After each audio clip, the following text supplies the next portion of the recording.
Is the FujiFilm X-H1 a good vlogging camera? Yes and no. Let me tell you why.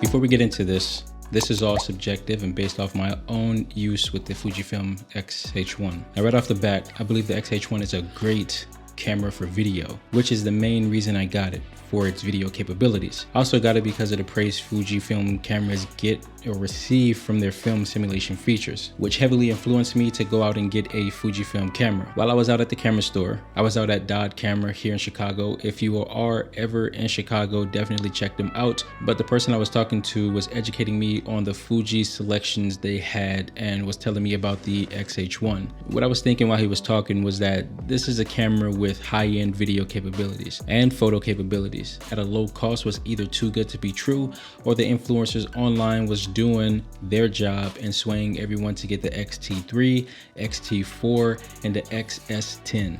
But instead of going with one of those options, I went with the X-H1. I went with my gut, and my gut was telling me the X-H1 was the way to go. Now I definitely need more time with this camera because the more I use it, the more I learn.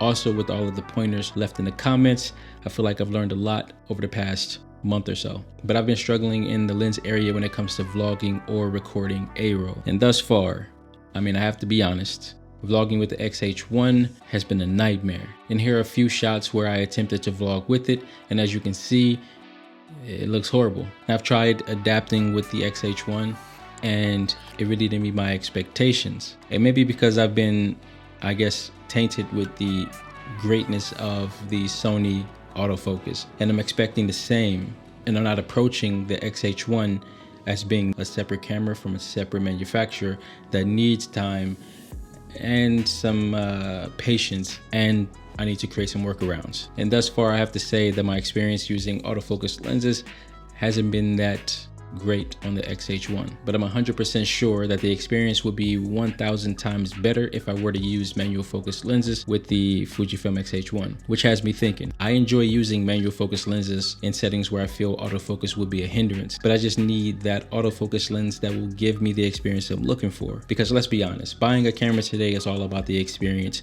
because they're all great at this point, which is a benefit to us all. So as of right now, until I find the right lens that works for me when using the Fujifilm X-H1, I want to continue my testing until I can either say yes, the X-H1 is a great camera for vlogging, or no, you should look elsewhere. However, due to the power of the Fujifilm X-H1, I will be using it for future projects and exploring manual lenses. With that said, I'm heavily considering selling my Sony a7 III for the XT4 or the XS10 as my main photography workhorse camera because of my experience with the Fujifilm X-H1, which I want to use solely for video. And I'll use it for the occasional photo trip. But let me know below which one you would go with, the XT4 or the XS10. You can check out this video right here on whether you should buy the Fujifilm X-H1. That is it for today. I want to thank you for joining me. Stay awesome.